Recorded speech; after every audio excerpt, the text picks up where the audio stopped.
skip already. Jesus Christ. Thank you. And there we go. The recording starts out with Brandon raging at Batman Arkham Origins. Oops.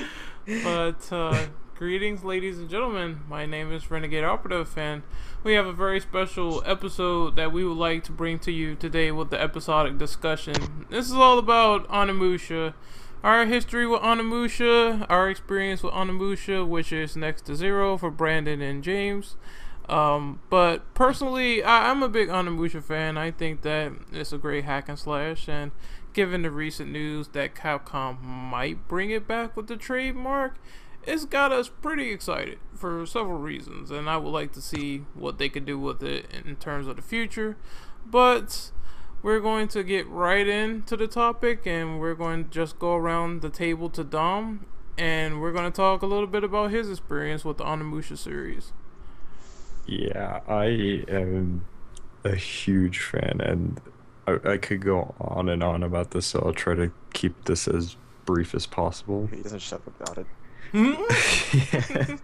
Yeah, so I've known about Onimusha just about as long as I've known about Devil May Cry, so that was like way back in 2001. I hadn't actually started playing them until right about 2009 though, but I've known about every single one of them. And for me personally, I always felt like Onimusha 2 was the best for a lot of its mechanics and features. It also had like a bond system where you basically would trade with certain characters and increase the bond between the main character and said character. And based on whether or not you were doing well in a particular boss fight or in a section, said character would come in and help you, which Dawn of Dreams had a quote-unquote buddy system, but it wasn't done very well in my opinion. It was more or less hand-holding, which is why I consider that particular game to be the worst, right next to Onimusha Soul, which is a card game, by the way. Also, there's Blade Warriors, which is a Smash Brothers clone, and a lot of people don't know about this one in particular, but Tactics on Game Boy Advance is an RPG. I've never heard of Tactics. This is my first time hearing about that in Soul, actually. Oh, and there's also Genma, which is the Xbox version of the original Onimusha Warlords. Great Xbox game. I love it. The difficulty is up there, and just the new content just make the experience so much better. But yeah, that's my experience with Onimusha. Alright, so with that being Oh, can I said, go next a little bit? I have a small history on Onimusha. alright, Mr. Brandon, what do you have to say about your history with Onimusha? Well, potentially, and kind of ironically, my first game could have been Onimusha Dawn of Dreams, which is, according to Dom and Ren, it's the worst game of the main four of the series. And so I'm like, no, I thought about picking up a GameStop, but instead I picked up Devil May Cry 5th Anniversary Collection. Well, Nice. speaking of Devil Is that May a good Cry, choice? speaking of Devil May Cry, like I said, there's some interesting history behind Onimusha, given that there was a particular sword glitch that lifted enemies into the air, and apparently this inspired Devil May Cry, along with like numerous references. I think that Resident Evil also inspired it too, with the main character Dante looking like Leon.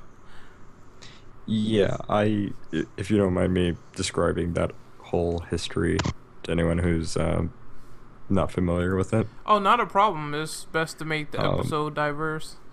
Yeah, so Onimusha originally started as a Resident Evil game called Sengoku Resident Evil, or Sengoku Biohazard.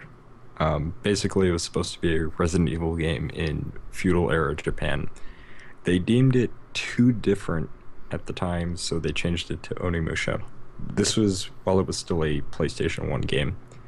It was going to be a late PS1 game, but then PlayStation 2 got announced, and they decided to port over Onimusha to PlayStation 2,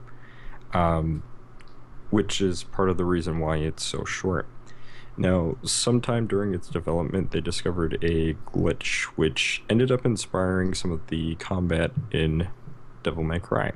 Now, for those of you that know how Devil May Cry started, it was basically Resident Evil 4, which is why Dante and Leon share the same character model. But given that Resident Evil 4 at the time, when it was considered 3.5, was different, they deemed that as Devil May Cry, and that's how they're all kind of connected. Yep. So there's flagship. one big interconnected history, and that is personally like I find that personally awesome, the way everything panned out and it got more diverse and turned into its own thing as the series started to progress with each iteration of its own franchise. So we're going to hop right into the Google Doc and we're going to talk about some of the questions in here. 17 questions, so it's not as long as the DMC discussion, but I think they're very interesting for the moment. So the first question is, the first thing we can talk about, I think we already talked about our personal history, so I guess we can X that out unless James has anything to say. If he's here. If he's here. No, I think he's Ripperino. So we're going to go to the second question then, since we already talked about our history. It's kind of weird because I kind of segue into that, but I didn't look at the doc, so it was just staring me in the face and I already answered my own question. So Yep. The second one is, how would you rank the series from the first Onimusha all the way up until Soul? If anyone else wants to go before me. Well, I can say this. I've seen a couple of Let's Plays recently of Onimusha. Like, I seen Let's Play of Onimusha Warlords like years ago with the channel called The Brother of Gaming, which is a really good Let's Play. I recommend checking those out. And recently with Dom and his Gemma run, which was also really good. Excuse the noise in the background. Oh, it's okay. Oh, you're all good. And Onimusha 2, I've seen that, and I say though, it makes me feel a little nostalgic a little bit for some reason, like seeing the pre-rendered backgrounds, and it just keeps reminding me of Resident Evil 2. Like, you know what, I feel like playing Resident Evil right now. I haven't seen much of 3 yet, besides a couple of seconds Ren had. Yeah, I do think that I played Onimusha 1, Onimusha 3, and I played a little bit of Dawn of Dreams. From what I played, 1 was a pretty fantastic game for the way it was made. I can understand the whole philosophy of people saying that it's just Resident Evil with swords. But when they hit Onimusha 3, it kind of turned into its own thing, and it turned into a nice little hack and slash, which I could admire as a fan of Devil May Cry personally. When it hit Dawn of Dreams, and I played that about for a couple of minutes or so I don't have much experience with it. It just seemed like it tried to do too many things, and it started to fall apart the more I got into the game. I just got to the part where you get your first partner character, which is this little girl or whatever. That's where I stopped playing it. Yeah, not Sherry Birkin. Oh god, no. It's Jubei Yaki's granddaughter from the second game. Yeah, so. Well, let's just say this: facts. Sherry Birkin is the worst playable character of human history. She's going to be horrible in the Resident Evil remake, and she probably will get eaten by dogs on my first playthrough. Be looking forward to that. Oh my god. Oh, I hope there's no escort missions. Oh god, no, just imagine if they could get hit. But I personally would rank the Onimusha 3 game as like one of the highest for me personally. I haven't played 2, so that could change, and I haven't beaten 1, so that could change, but 3 is the one that I played through, and I think that the production values were really high. They really put a lot of effort into it for what it was. I know some things were removed from Onimusha 2 that didn't satisfy a lot of people. I had a discussion about that beforehand with the female, and she was saying that there was things that they took away from Onimusha 2 that she did not like when it came to Onimusha 3. So I can see the discrepancies when I play them, but for now, Onimusha 3 is my highest rated one. As far as like how I would go, personally, I feel as though Onimusha 2 is the best one. Given the mechanics that they had, a lot of the features that they put in, for instance, like branching storylines, although there was no alternate ending. It was just branching scenarios that were based off of the bond system, which is one of my favorite systems. Um, Onimusha 1, I do like some aspects of it. Genma, I felt as though it was a better version of the original because of the fact that it adds in more content, is a much harder game. I even, when I was streaming it, and Brandon can tell you about this, like I was having trouble with one of the, or actually both of the Phantom Realms because of how hard they made it. You got wrecked, simple as that. Yeah. Rip. Which, fun fact about Genma, they actually added in an extra Phantom Realm, which has a secret boss, so to speak, that basically wears your armor. So, but it's from there, they're all good in my opinion. 3, great game, but it feels underwhelming. I feel as though if it did have a lot of the features like branching scenarios, it would have been a better game in my opinion. And then we have Dawn of Dreams. And we already know that Dawn does not like Dawn of Dreams His favorite too much. game in the series. His best game in the series. Dawn of Dreams,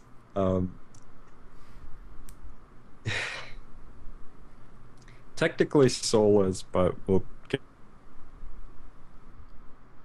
me. It has a few good features. For one, lock on. Lock on is a great feature. I can't deny that. Okay, that's a great feature. The level cap, it's not leveling up your armor and weapon is not capped at level 3 anymore. That's a great change. Great change. I would like to see that make its way over to the next Onimusha. The fact that there is now an item system for which you can use gold and spend that.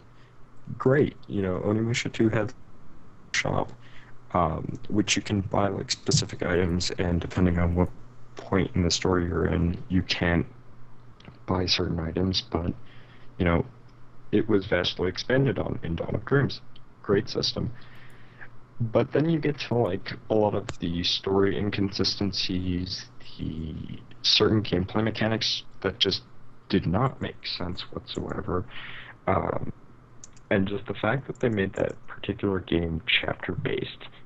You know, I did not enjoy that whatsoever. Oh, also handholding, so which is why I consider that game to be the worst. Then you have Soul, which is just a card game with Onimusha on the title, which is even worse than Dawn of Dreams, so I'll be fair to Dawn of Dreams and take back what I said about it being the worst, but, you know. Alright, let's live again. So, before we got rudely interrupted by my router, I wanted to talk to Dom about question 3, and question 3 was, how do you feel about Capcom's recent announcement of trademarking the Onimusha license in Japan? Personally, I'm hyped for it, but I'm also worried. The reason why I want to cover why I'm worried more first before I get into why I'm hyped. Oh, sure, now, go ahead. The reason why I'm worried is because we had Onimusha Soul get ported over to PlayStation 3 in Japan before, so this could just be a port onto PlayStation 4. I hope that Soul is just irrelevant and done and Capcom's not touching it anymore. The reason why I'm hyped is that we could be getting a new Onimusha game, potentially a decent Onimusha game since 2004, because the last one we had was, at least in my opinion, that was good, was back in 2004 with Onimusha 3. Yeah, I can see the excitement. When it happened on my feed, I was jumping for joy like everyone else, but I can see the skepticism of it being just another mobile game or something pachinko related, and they just bring back the trademark and toss it away, because we've seen companies do this before. Like we already know that Konami, they're bringing a game called Big Boss, and we already know it's going to be a fucking pachinko slot game, and it's like, I'm not interested in this. I just want a full-fledged sequel. But We did talk on another podcast, and we saw that SNK canceled their patchy slot stuff in order to have more focus on their game. So I would like to see Capcom just be a good guy for once and just give us either a sequel or hell, even an HD remaster. That would be pretty nice. Mm-hmm. I think that's one of the later questions on the document, so we'll definitely cover that. Yeah, we'll definitely touch on that some more. But Brandon, what do you think of Onimusha getting trademarked in Japan? About time. For starters, like Dom said, we haven't seen one. Well, we haven't seen a full-fledged title since Dawn of Dreams, but for Dawn, we haven't seen a good one since 3. So I think it's a good opportunity to bring it back and flesh it out. Because I can tell you for a fact, a lot of Onimusha fans are salty that Democrat got the attention it did and Onimusha didn't. Yeah. Let's keep in mind that Democrat has less games than Onimusha. Yeah, I don't understand why the two fan bases hate each other. I love both games equally. Is this really a thing? Yeah, that's really a thing. Fans, just the fans of Onimusha and Devil May Cry just do not like each other. Wow, this is quite unexpected for me. I would figure, like, me personally as a hack and slash aficionado, I would figure that a person will love more diversity. I mean, I can understand there's some hack and slash aficionados out there that really don't like one thing over the other. I saw a guy who loves DMC, but he doesn't love Ninja Gaiden. Personally, I love any good hack and slash that doesn't involve the name Ninja Theory. But I digress.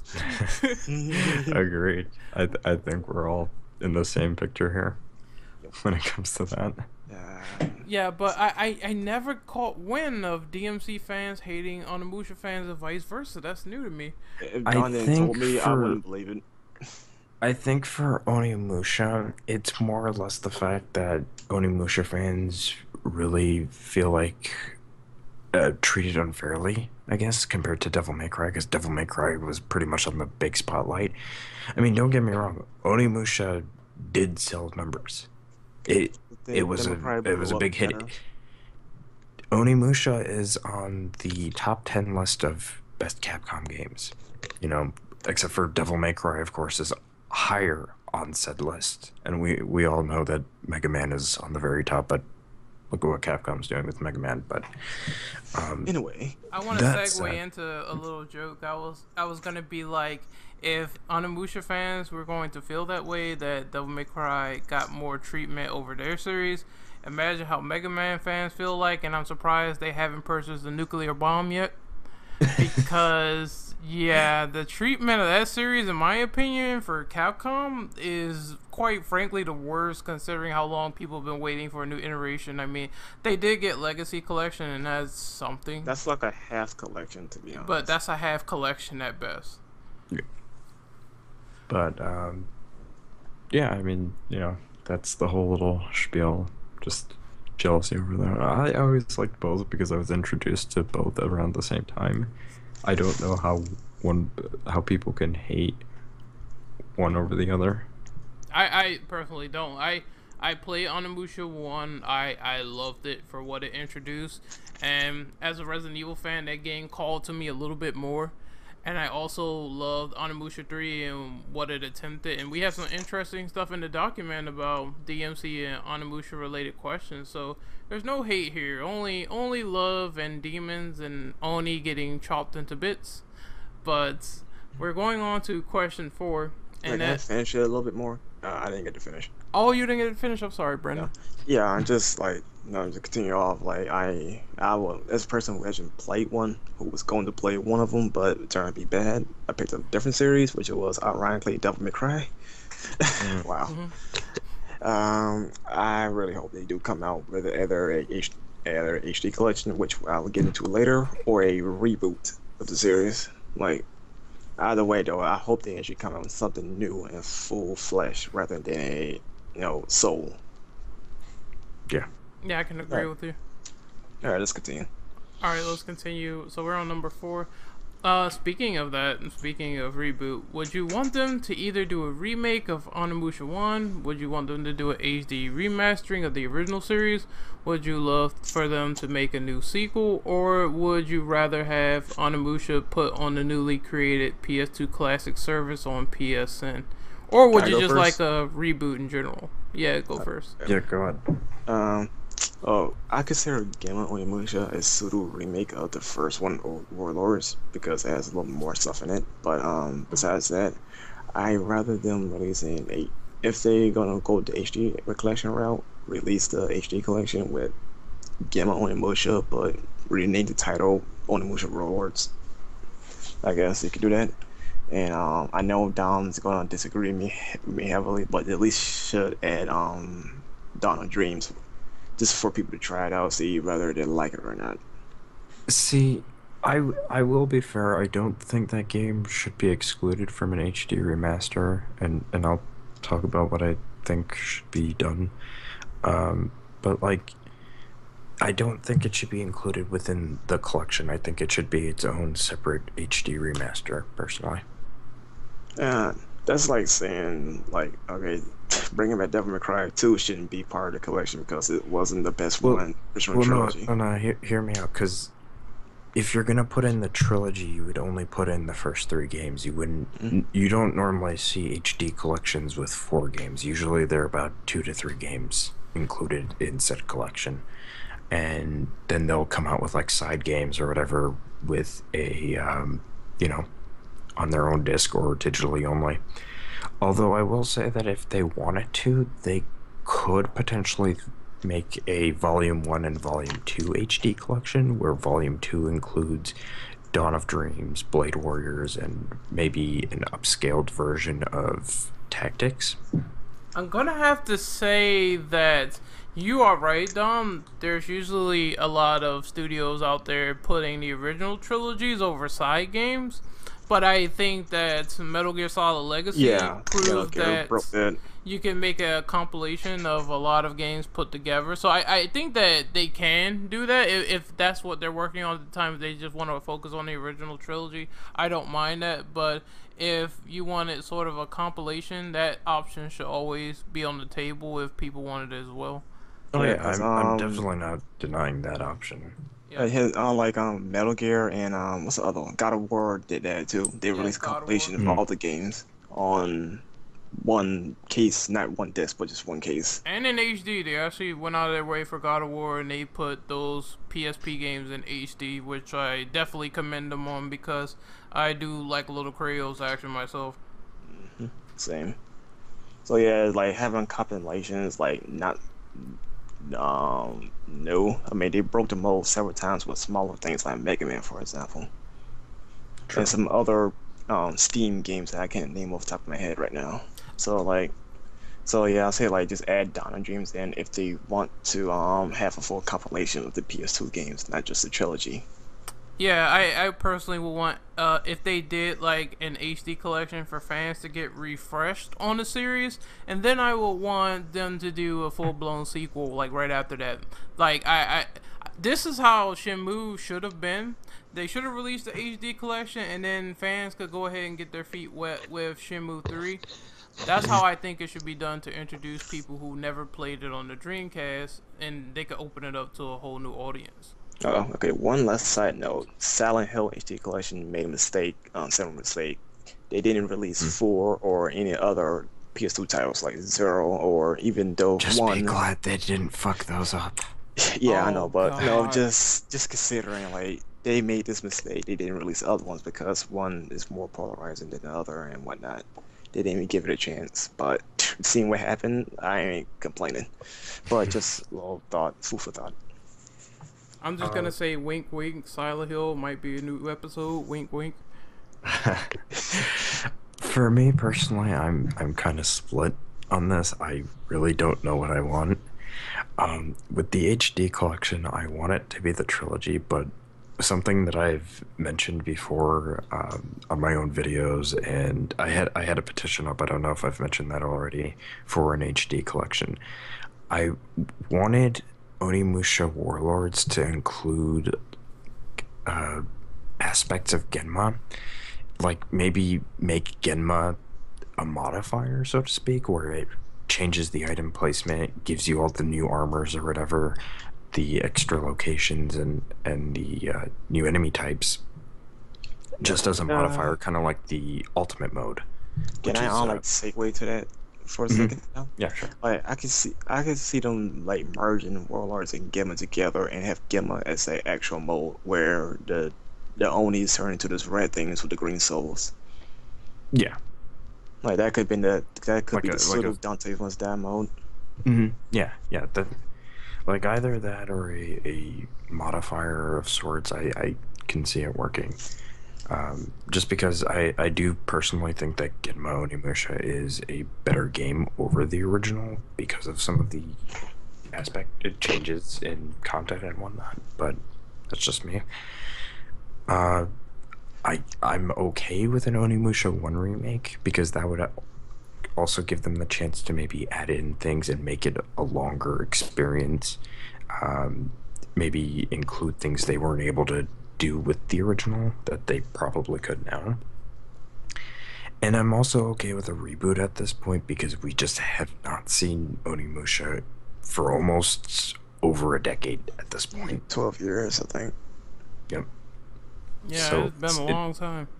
So I am really okay with anything and everything at this point. I just want it to be good.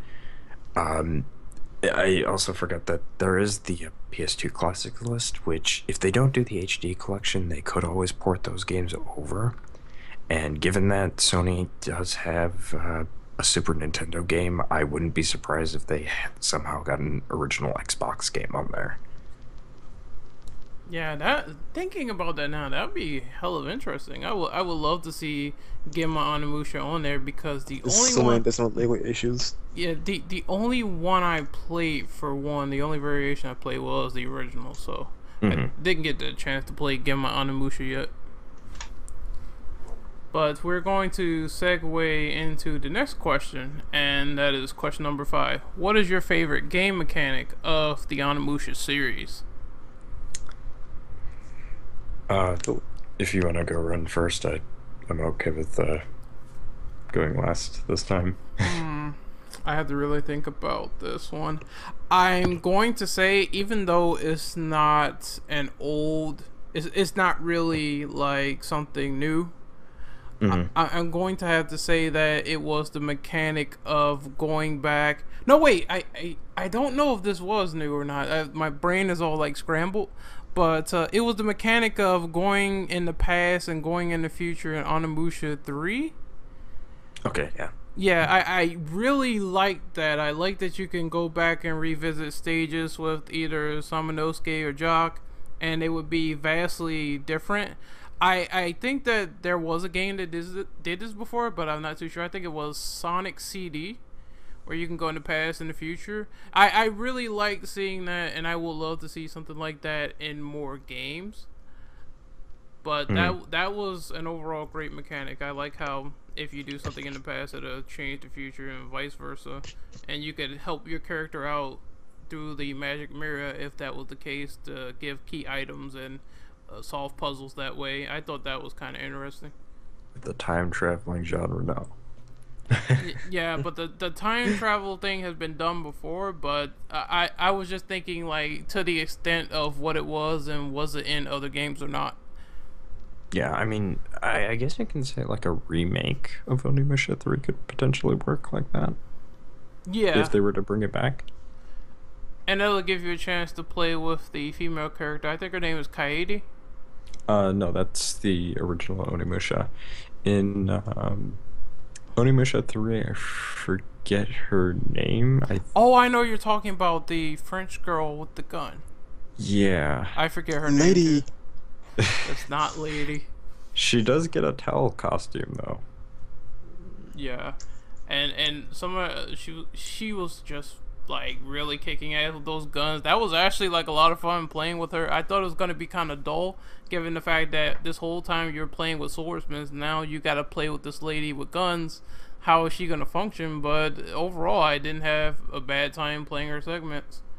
Oh man, you have yet to play as Magoichi in 2. Oh nope, It's not too yet. hype. But I'm going to find that out actually. I think 2 is better in terms of who you get to play as because there's various different segments where you get to play as different characters and check out their different abilities. One has an ability that allows them to draw souls. So I'm not going to spoil anything for you, but just to kind of give you a tidbit of that. Oh sure, no problem on that. I'll definitely get around to playing the second one as soon as I can. But does anyone have anything to add for the favorite game mechanic? Brandon, can you go? Well, Don wanted to go last. even though I haven't played any Onimusha games, just visually looked at them, I gotta say I like the ability to absorb those orb things from 1 and 2. Oh, the And for soul you, draw. yeah, and also for you to like turn into this allows you to use this enhanced ability, makes you invincible and regenerate health for a short period of time. Oh, you mean the Oh, from Oni Genma. transformation? Yeah, No. You mean the one that lets you regenerate health is the one from Genma, where you grab the green souls?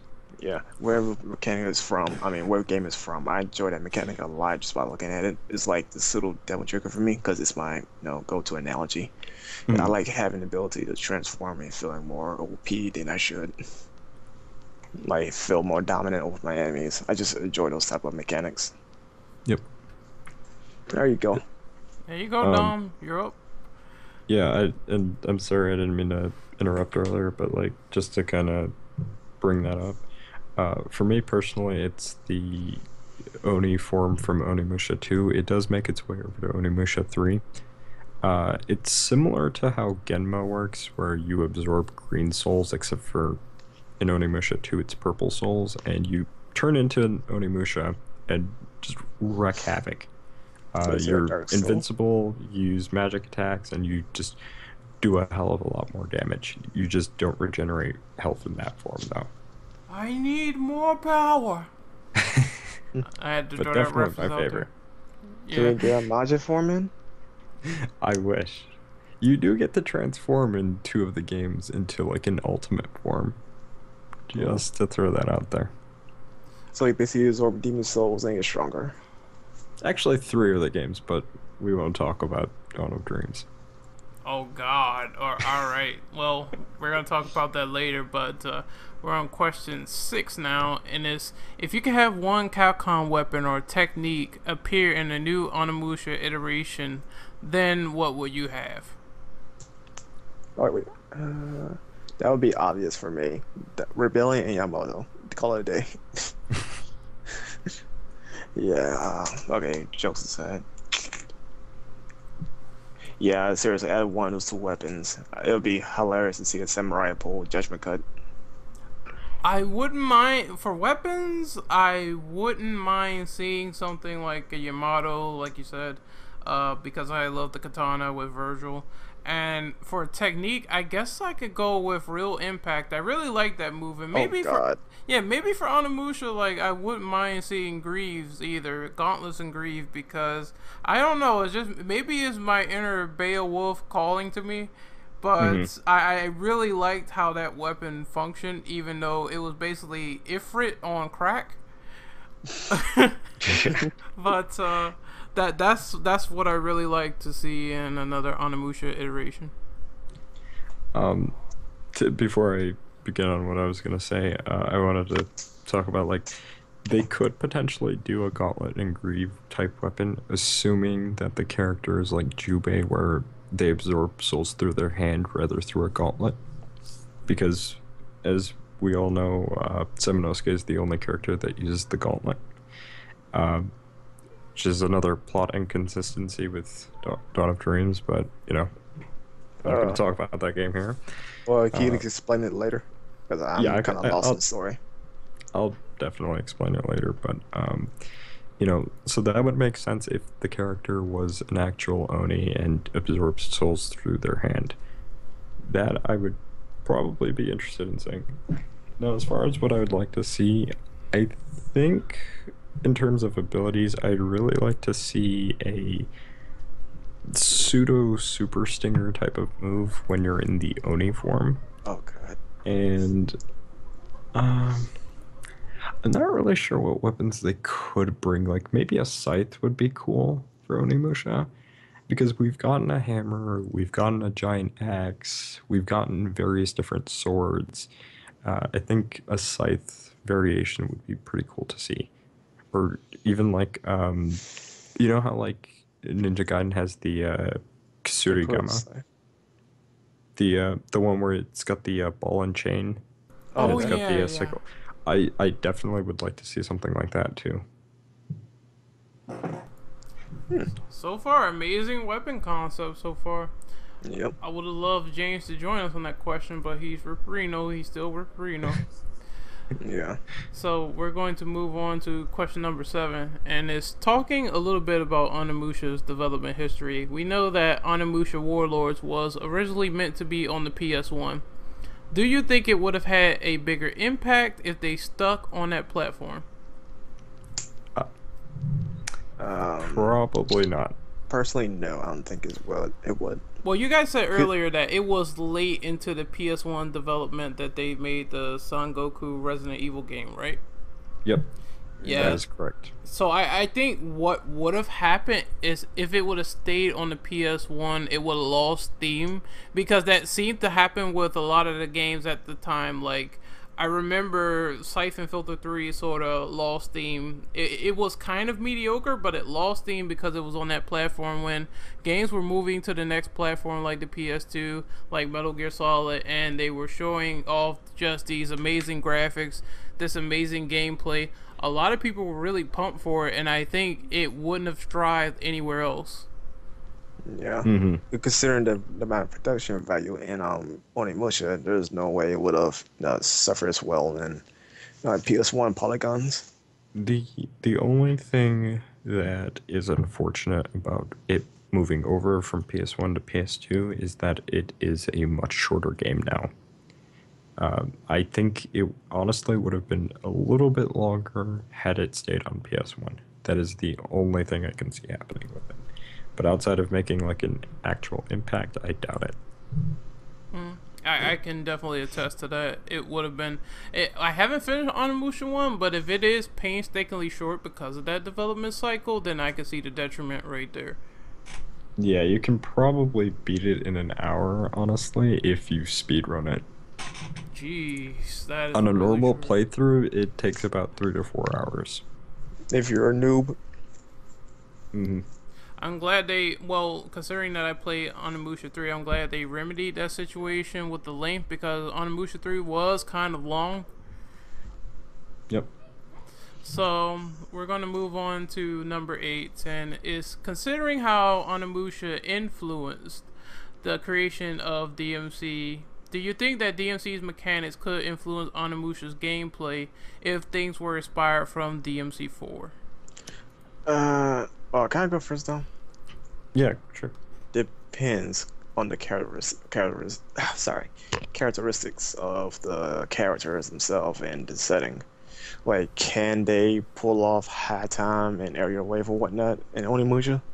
Or is it possible to pull some of these other stuff off? No, but I can kind of see the enemy juggling with the swords. Because, I mean, it's the way Dante does it is a conventional move. I don't think that they have to do anything flashy to do something like juggle that's combos. like my concern. Like, Democrat's flashy, stylish hack and slash game that has a lot of tools and whatnot. And Onimusha's a bit more serious, but I mean, they could take mechanics that works well, that doesn't have to look flashy, like how, considering, the performance 60 FPS, that's standard for hack and slash, and making the combos very, very, very interwoven and interesting for a game like Onimusha. One thing they could add is actually more combos and probably more variety in combos and potentially weapons.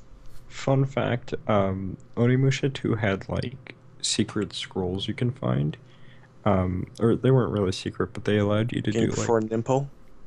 No. You're taking a Different Ninja Gaiden. But you can perform like specific combos or whatever for whatever weapons. So like, you know how like you'd always see like this short little like cutscene of like the character getting the weapon and they do like some like cool combo, um, but you can never actually do it when In playing the gameplay? game. Yeah, Yeah, because Onimusha 3 Onimusha had that. Onimusha 2 actually allowed you to do that, which was one of the best features of it. It actually, whenever you would do that set combo, it would actually do more damage to the enemies because of the speed and whatnot. That sounds awesome. The more I know on that one, holy crap. Mm-hmm. So does Yeah. anyone else have anything else to add for question 7? Yeah, this is a little bit more. I mean question 8. Yeah, yeah. Can we get like Royal Guard, Trickster, a little Dark Slayer action here and there? Get a Gunslinger. I can see maybe potentially seeing like different styles. I can see that, but I don't know if I definitely don't think we'd be seeing like different, like Gunslinger or anything like that. Can we get Samanosuke right up tower with a horse? Oh my god! Now Brandon's asking for a little bit too much. Well, like what I think could potentially happen is we could see something where like you know how like Yakuza 0, because of the lack of characters coming off of 5, they implemented styles for both characters that are in the game so they can make up for that. I think that would actually work if they were to do something like that. That's cool. But as far as like what it could be influenced, it kind of already has, considering that Dawn of Dreams did give us lock on. So that was again a good change from Dawn of Dreams, something I will not fault Dawn of Dreams for. That should be mandatory for all hack and slash games, honestly. Yeah, I think so too. I think at this point you should. I said this before, but when people said that lock on during DMC, DMC was basically. I think someone said that what's the big deal with it being in there. I think that you can't focus on individualized targets that way, and it makes everything a mess than it really needs to be. So if you want to focus on that one guy, you should have the option to snap on him, snap off of him, and go to the next enemy, or snap off someone and do a giant combo and get away. I think that hack and slash should be about all the stuff that is brought to the table about combat and refining it in a way where it actually is pleasant to play.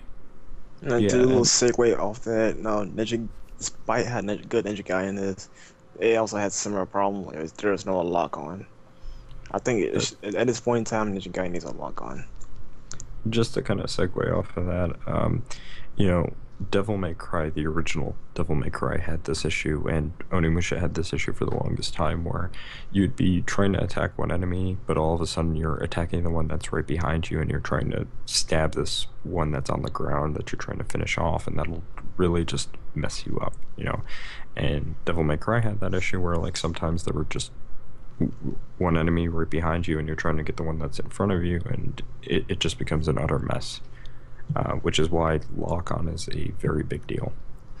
I think lock-on and maybe like 360 attacks, radial attacks, it would sort of remedy that issue of enemies being all over the place and you need to hit a guy fast. I know there's certain games that have that where you can attack people from behind. I think one of them that I definitely know for sure is Tenchu 2, because if you play with the other characters, you can attack from behind you if someone is behind you and turn the camera around from there. So I would like to see something like that come into Onimusha and other hack and slash games. I think it would be pretty cool. And this is just something for later, but I definitely can see Onimusha taking on the style of something like Dark Souls, which we were just talking about Nioh, but if it were to take a Dark Souls approach to its gameplay and combat style, I could potentially see that working out too. If it's not taking anything from Devil May Cry, of course. Well, speaking of Nioh, it leads us to question number 9, and that's, after the appearance of Nioh from the Tokyo Game Show, do you believe there is a place in the Western market for Eastern-inspired Sengoku-style games? Absolutely. I think for me it's a more wait and see. I know that people got excited and whatnot, but numbers do speak. So I would just rather wait and see a little bit. Then I will give my full opinion on that. Completely opinion. But I will say I hope people do buy it, and it does lead up to more Eastern-inspired games.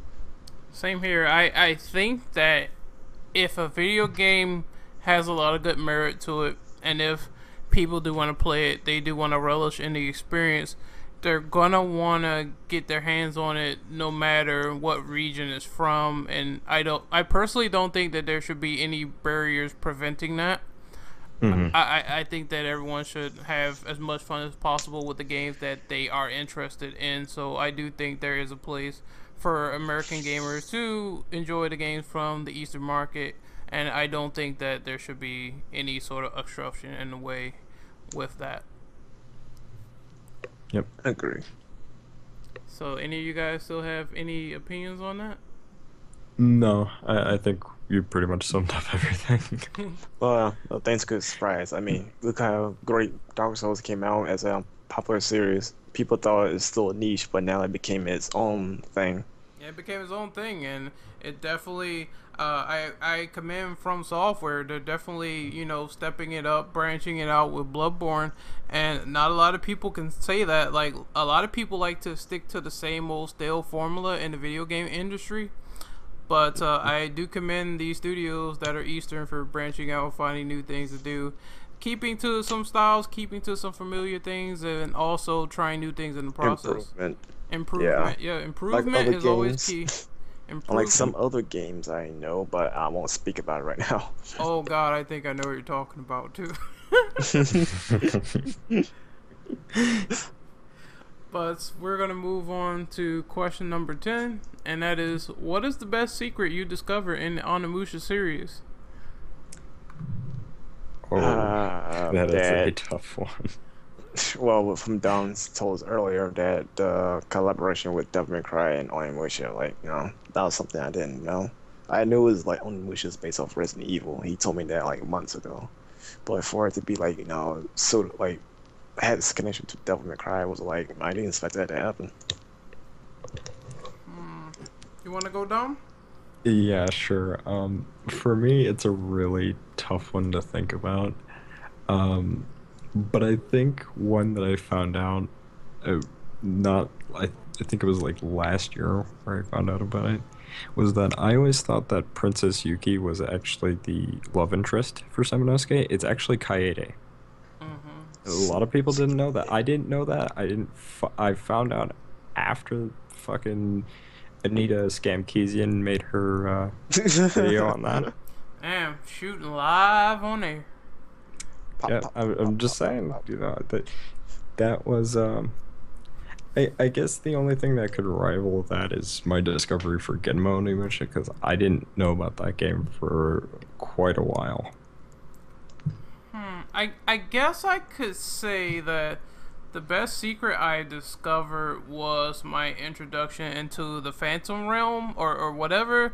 This little tiny baby that comes from the ceiling, and he gives you this creepy ass look. And, the crazy old man. Yeah, the crazy old man, and then he asks you if you want to challenge, and you accept, and you fight just these legion of monsters. I thought that was a pretty interesting endurance to go through. I definitely had a lot of fun with it during my first time on Onimusha 3, and it definitely made me want to go back and keep doing them until I finally got all the secret items, which I did. So I thought that those Phantom Rooms were pretty fun, and if they ever made a sequel, I would really love to see them come back. Before we move on to the next question, I just want to backtrack to the whole stuff that we'd like to see from DMC make their way over to Onimusha. Yeah. Why don't we have a Phantom Realm that's more or less like a bloody palace? Oh yeah, I forgot about that. Yeah, why don't we have that? And to borrow from Ninja Gaiden, I'd say the same thing for Devil May Cry, because there's a lot of things from Ninja Gaiden that I think Devil May Cry could actually use. Like, I will say this to the day I die: Ninja Gaiden has more replay value than Devil May Cry. To segue into something else, you know what I would like to see? I would like to see that little bastard that come from the ceiling come down And I would love to see him troll you. Like, he'll say something like, "Are you sure you want to go into this Phantom Realm? I'm pretty sure it's a lot different than the last time you experienced it." And I would love to see what they put in Ninja Gaiden, which is like boss challenges. I would love to see that as a bloody palace for Onimusha. Yeah. Like, it's also like just straight bosses, and you got this little bastard telling you, "Oh, I told you it was different. You're not fighting the normal enemies that you're used to, huh?" If you die, I don't could come see back to that, haunt me. like along with that, I could see them like bring it back to like trials, like in Ninja Gaiden they call it, like trials of whatever or the quest of something. So when I have like something related to that for Onimusha and or Devil May Cry. Yeah. The fucking mini games in Onimusha, those always pissed me off. they're kind of like trials, more or less. But I haven't played them, so you have to like correct me on that. Well, they're not trials like in Ninja Gaiden, but in a sense they are trials because like one in Onimusha one you gotta break all these pots and do it before you die. Onimusha 2 you beat everything with a stick, so you have to get from point A to point B collecting pieces of film. And in Onimusha 3, you have a target practice minigame which unlocks ultimate mode. Actually, all of them unlock ultimate mode, but each one is more ridiculous than the last. I haven't tried target practice out yet, but I have a feeling that it is going to get on my nerve. It is. Trust me. Oh, Jesus Christ.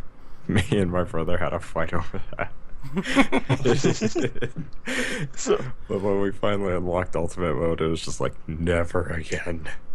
I promise, bro, I won't punch you in the face again for helping me. You're welcome, you jerk. But we're going to move on to question number 11. If Onimusha were to come back with a sequel, side game, or reboot, which historical figure do you think the main character should be based off of? I don't know my history that well, so this is gonna be a pass for me. This is gonna be a pass for me too, because my history sucks. I always hated history, but I'm good with geography, so I don't know how that works, but it does. Okay, then I guess this is just a solo thing for me. Yeah. For a sequel, if we ever get an Onimusha 4, I really want to see Musashi Miyamoto be Mario Maker. What?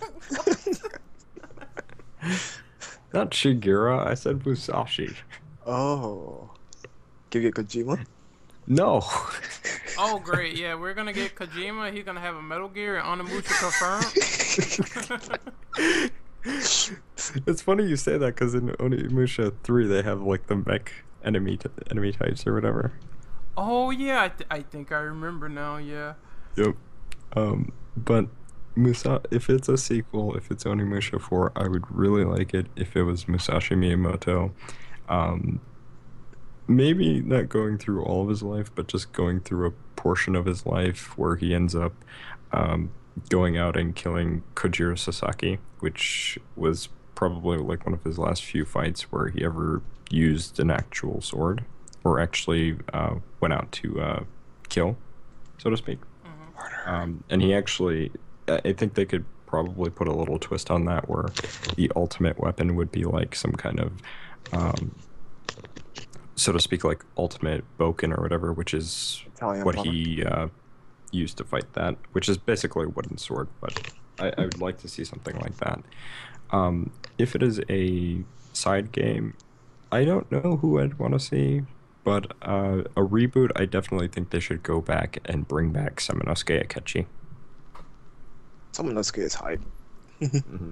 Hype for Samanosuke confirmed. Yeah, I like Samanosuke. I would not mind seeing him again, actually.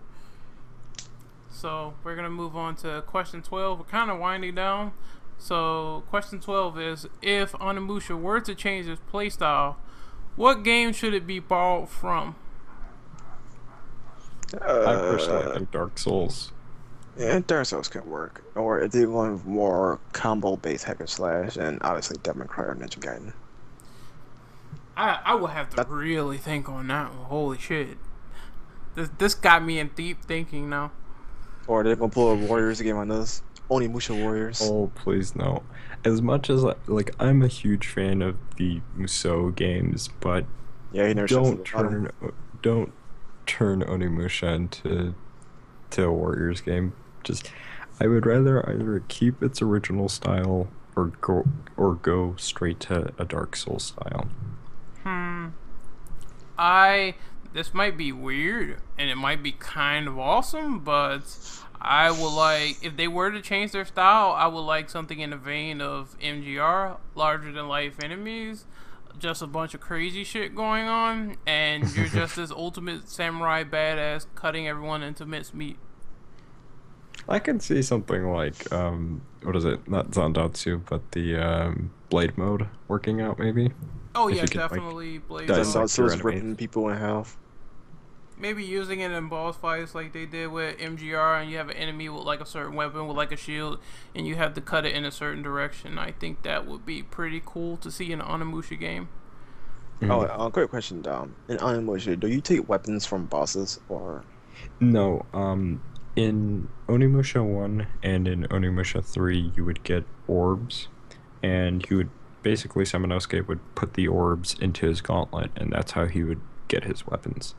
Because the reason why I asked, I think they could pull the Mega Man approach and, of course, Devil May Cry. When you beat a boss, you get, like, say, a specific weapon or armor set and orbs and whatnot. Well, the armor set thing was kind of a thing in Genma Onimusha, but the weapon thing actually, in Onimusha 3, the final boss, you can, if you're doing well enough in the fight, Nobunaga will like kneel down and he'll let go of his sword. If you absorb the darkness, it combines with the Onimusha sword to create a new weapon. But it also makes the boss fight even harder. Why is that? Because he actually puts more. I don't know. I think Nobunaga ends up putting more effort into the fight because he doesn't have a sword. Oh God, I've never seen that happen. You've never taken Nobunaga's sword? No, I've never taken the sword. Holy shit. Yeah, it's pretty hype. It basically combines with the Onimusha sword, making a completely different sword, and it gives you more attack power, but at the same time, Nobunaga gets harder in the fight. He's more aggressive and he attacks more frequently. That is hype. I gotta see it. I gotta body Nobunaga fast and get that sword, but also he's gonna hit me with the fisticuffs. He's gonna be like a Hitmon champ. So Yeah. I definitely will try that out the next time that I play it. So we're on question 13 now, and it's: do you think Onimusha should remain a PlayStation exclusive, or just have a majority of games stay on the PlayStation platform? You mind if I segue in first, Demon?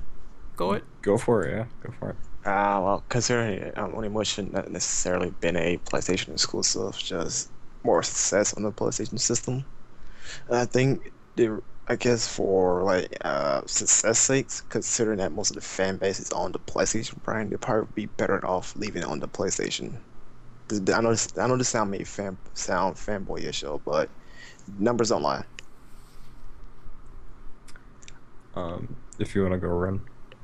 I actually think that it should branch out to other consoles, because other consoles means more of a broader audience. And considering the fact that even though it was a shit port, Onimusha 3 definitely was on the PC. So And this would be the first game on the Xbox. yeah, it'll be the first game on the Xbox. So yeah, damn it, I keep forgetting Gemma Onimusha. Oh my god. Yeah, like I said, like more success on the PlayStation platform than the others. Yeah. So like, let's go by the numbers' sake. I think it'd be better off leaving it on the PlayStation brand rather than like going off. Yeah, but I personally think that if more people can get their hands on it, more people can play it on other platforms. There's, the PC crowd, there's the Xbox crowd, there's the PlayStation crowd. Well, yeah, the PC crowd would definitely be a good platform to put it on if they actually had to pick a second platform. Not to mention mods. Mods is always good. Dante and Onimusha, that's always good. Yeah, and unless if you you're still going, Ren? Oh no, you can go ahead. I'm finished. I just think that it should be multi-platform, and it Uh, would get into the hands of many gamers. I agree. I definitely think it should go multi-plat. Just to broaden the fan base, because yeah, a majority of the fan base is on PlayStation. Not gonna deny that, but it'd be great to see Xbox players get their hands on it and get the chance to play it. Uh, Nintendo fans over on the Wii U get their chance Funny. to play it. Um, Although they'd probably get that shit censored before you can say rated M. Yeah, Um, I think that the Nintendo fan base will have a much harder time running something like a next gen game. I'm not gonna get into the specifics, but I think we all Yeah. know by now That's kind of a joke to me, honestly. Now. the Wii U is pretty much underwhelming in terms of specs. Yeah. Of course it'd have to be watered down, but we won't shitpost too much on the Wii U and Nintendo. And definitely on the PlayStation 4 and PC. Definitely, considering that again, the Onimusha fan base started pretty much from the PlayStation, and just seeing a PC version would just be amazing. With all the mod support, of course. I definitely agree there. Just like I said, if you're gonna make a second platform, PC should definitely be the consider, because hack and slash games are definitely good on PC, if they're ported correctly, of course. Yeah, Ubisoft. don't be Ubisoft. But for Okay. question 14, if Onimusha were to be announced by the end of this year, if not early 2016, do you think it will be competing with Neo for sales? Potentially. No, I hope not. Potentially, I agree with Brandon. I hope not, but I could potentially see it. Yeah, considering people are comparing it to since Neo does have a Onimusha vibe to it, like it could potentially like clash in sales. So do you want a Dark Souls-esque Onimusha, or do you want a Capcom Onimusha? I'm gonna be like, alright, I do like Team Ninja and I still do like Capcom, even though, I don't agree with all their decisions. Nobody does. I still do like that they're trying to get back on track. They're trying to get back on the right foot, and so is Team Ninja. I personally am the type of guy that will wish them the best of luck, and I'll be the type of guy to say, why not get both? That's just going to be my philosophy. Like, I'm going to get Onimusha, and I'm going to get Neo, and I'm going to have two nice Sengoku period games that will satisfy my urges for more hack and slashes. So, I mean, I will have everything that I need right there. Yep, agreed. So we're going to move to question 15. Do you think Onimusha should be chapter based like Dawn of Dreams, or should it be more like 1 through 3 plus Gemma, where it is more of a classic Resident Evil style game? Do you want to go, Brandon? Or- Yeah, I'm thinking right now. Personally, I think it should definitely be chapter based, because I just want to go back to the chapter and play itself rather than just playing the whole entire game over again. Just want to pick which one I want to do now. It's basically like, of course, Devil May Cry. You can pick whatever mission you want. And for the classic Resident Evil style of game, what do you mean by that exactly? I assume that it should play throughout like classic Resident Evil. So we were talking specifically about chapter based stuff. What it will basically mean is you do have the saves present, and you would just save in that particular area or that particular part, but other than chapter select, that would not be there. You have to go through the game start to finish. Yeah, I'd rather have that option. Just let me play whatever chapter I personally like the most and just play it over again. Yeah, I feel the same. I feel that for a hack and slash, obviously I'm going to be the type of guy that if there is achievements or if there is things that I have to achieve on a certain chapter, then I would like to go back and play at that point and just tidy up from there and finish. I don't mind either style, but I know one is more longer than the other, and you just have to go to that specific point in order to get there. So I would rather prefer the chapter-based scenario than having to go through the entire game and save at a certain part and start over. For myself personally, I would prefer the classic style, but I think there's a potential for a hybrid to be made. And what I mean by that is if you limit the amount of chapters, but given the locations and areas that you'll go to, if they're, large in scale and allow you to like explore and whatnot, I think that would be great. And then, of course, assuming that it's just a small amount of chapters, but large areas to explore, you can just pick and choose when you want to go into those chapters Yeah, via chapter select. to piggyback off Dom, I think that the style should be in vein of Resident Evil 4, where it is a lot to explore. Yes, Resident Evil 4. That's a good comparison. Yeah, like there's a lot to explore. It's a big open area. Every area seems different and varied, but there is a chapter select system. So if you do want to like go to certain chapters, you can be able to. No, wait. Does Resident Evil 4 have chapter select, or am I No, mistaken? that was 5. No. No, it just highlighted which chapter you were on. I mean, I wouldn't mind something like that, but in the vein of instead of being on a specific area and saving, that you would have the chapter-based system there, and you can go to that chapter whenever you want after you completed the game.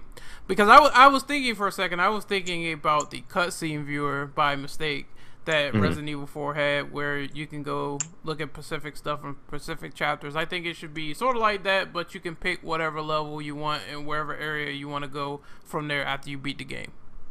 Yeah. Also, that should be an addition. A cutscene viewer.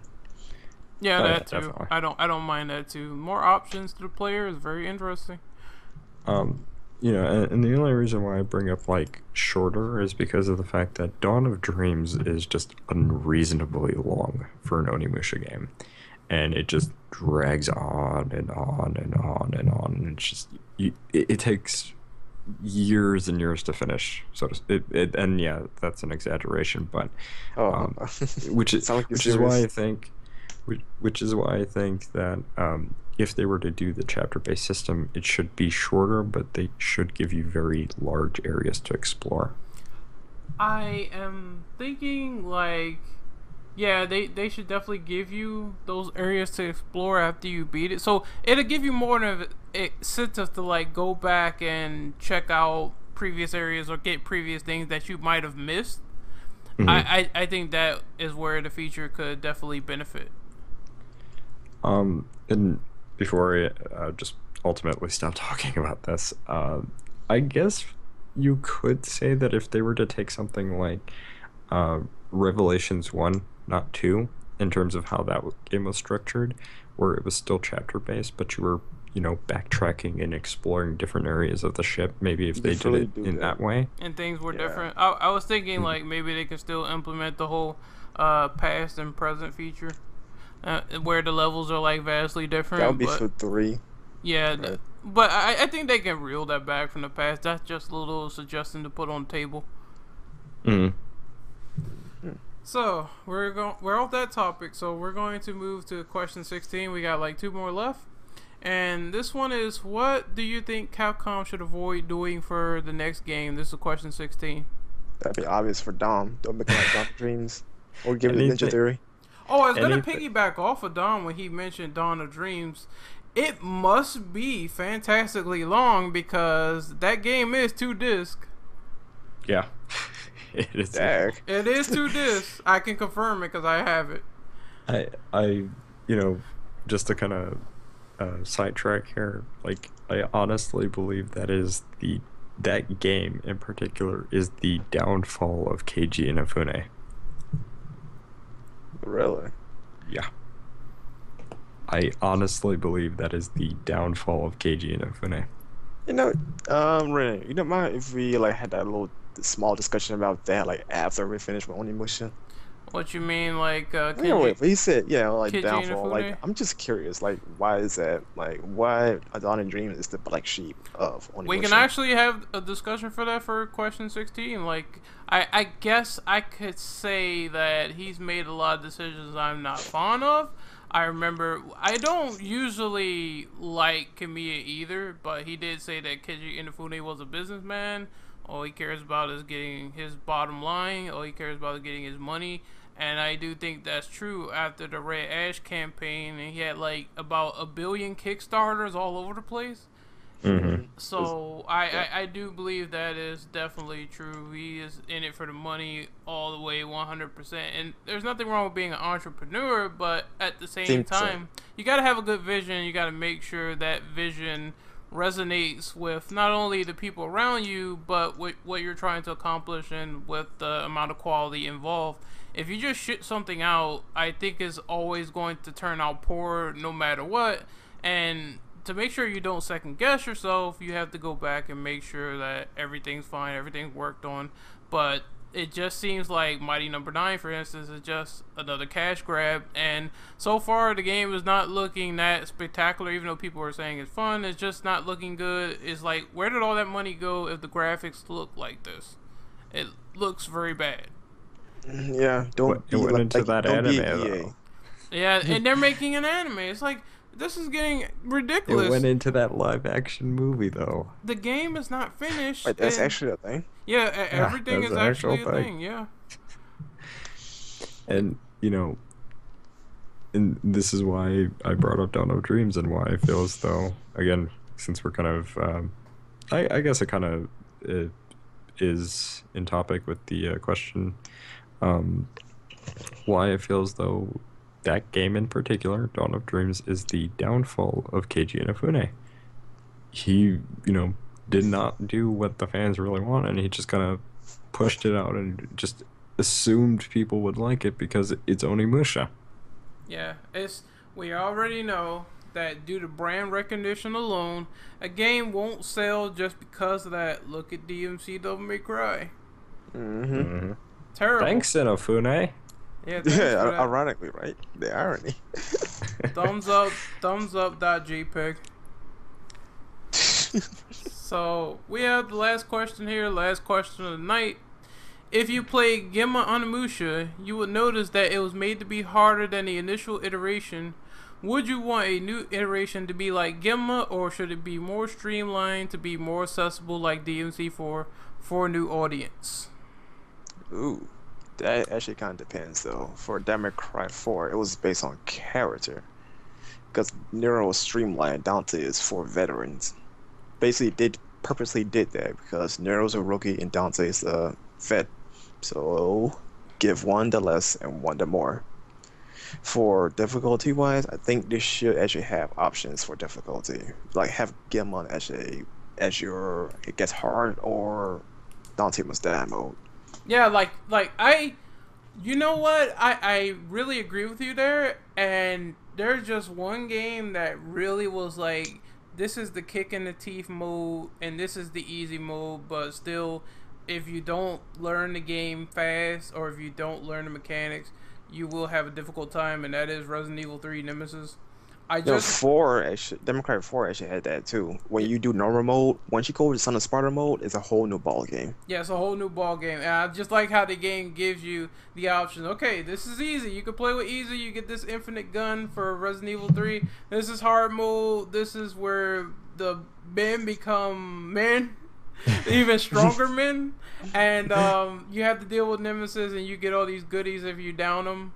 I just like that whole premise. It's like, if people want to play a more streamlined mode, it should be there for them to pick. If people want to challenge like right out of the box, which I know I do personally, if it comes to hack and slash games, then I obviously want to pick harder difficulties if I'm familiar with them. So the option should always be laid out on the table, no matter who you play as. Exactly. To kind of piggyback off of that, I think that they should go for a more harder game. And hear me out on this one. Look at something like a Dark Souls and Bloodborne, and how much of or just Dark Souls in general. Look at how much of an impact it has made, just for difficulty alone. With people are thirsty for hard games too. Yeah, because now we're in the age of easy games. So I think it should, even on normal, it should be a very hard game.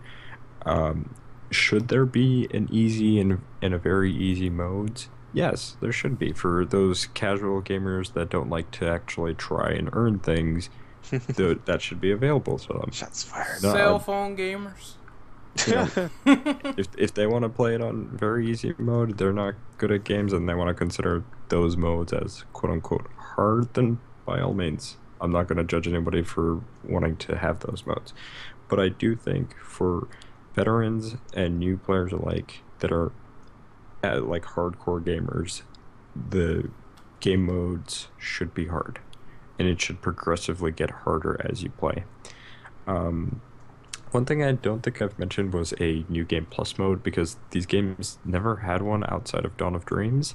So if it did something like every time you did New Game Plus, the game automatically bumped you up to the next difficulty, I think I'd be okay with that.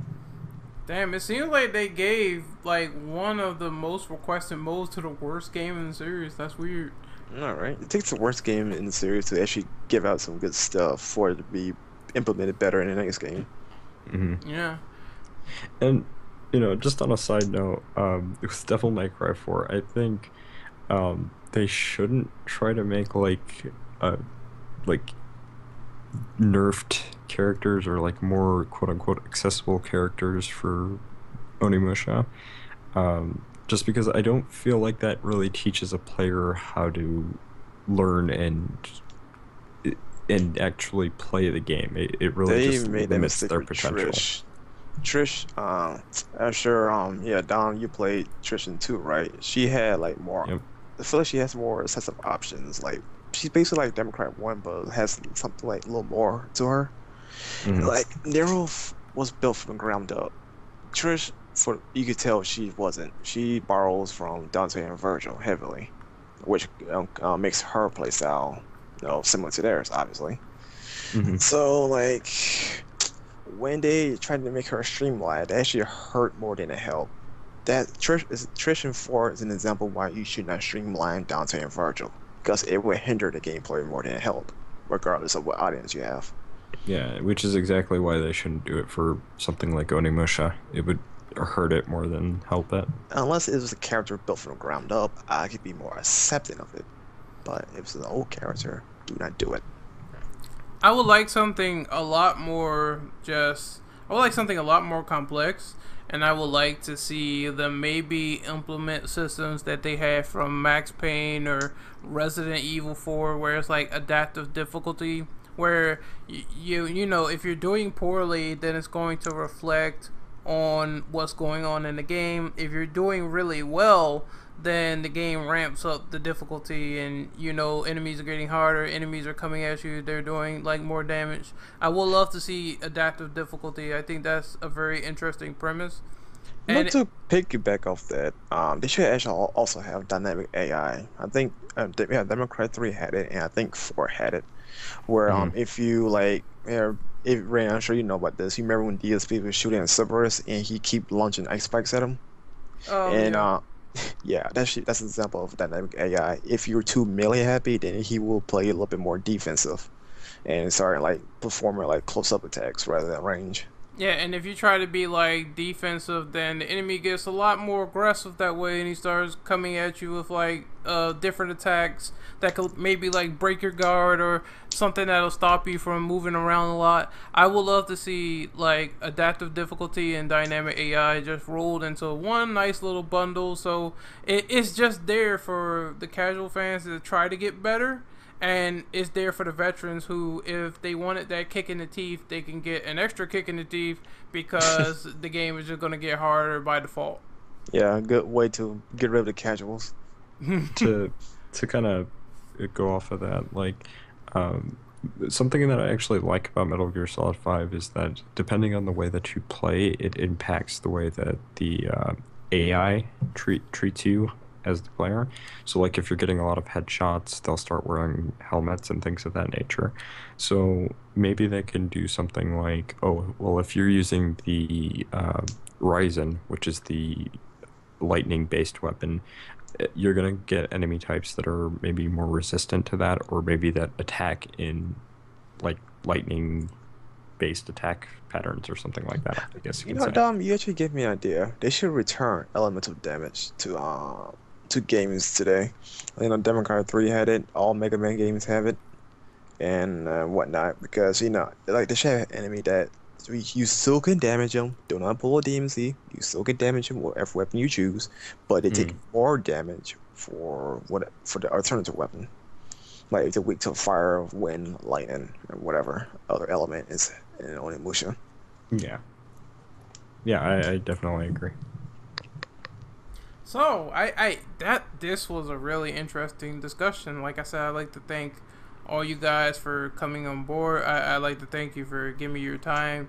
I really love the Onimusha discussion. It makes me hopeful and optimistic to see what they have in store for us in the future. Yeah. Hopefully something good. But I also gotta thank game. you gotta play it. You gotta play it, Brandon. Damn it. I give a lot of opinions for something I didn't play. That's a lot. Can you emulate them? Because if you can, I would say go emulate them. I will try. I gotta clean my computer out anyway, so. Yeah, if you can emulate them, that would be good, because virtually I had no problems with them via emulation so far for the most part, and I emulated like 1 and 3 perfectly. No, just quick question: is the Onimusha 3 PC version have a gamepad? If so, I will go out of my way to actually play it. Just a little bit. It does have gamepad support, but you kind of have to jury rig it. So I think if you want to go through that extra mile of getting it to work, you can, but that's exactly what I had to do when I had to get it to work. Don't get me wrong, I mean, so far the game looks good on PC as expected, but to get that controller support to work, you have to go do some shit. Oh, okay. Then I'll probably go emulation while that thing doesn't screw over. Yeah, I think emulation would be best, and they did take Onimusha off Steam for some godforsaken reason, so you will have to like try to get one cracked like I did. That's how I got the controller to work a little bit better. Oh, where you get yours from? Well, that should be safe after we finish talking. Yeah, that should be saved after, because I kind of don't remember, but I can go and look through my files and see what I got.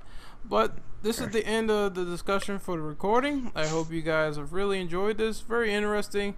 Again, next week we're going to have the Hellblade discussion, which to the dismay of James, he's really going to hate it. I think everyone's going to hate it because it's Ninja Theory, and they're basically bringing us the worst hack and slash of all time from the looks of it. I don't like that camera. Oh, I just want to punch something, but I'm going to Resident Evil 4 with a big knife. I'm gonna save it. I'm gonna save it for next week. So, you guys take care. Peace out. And this is me and the Bio Devils podcast signing off. Have a good night.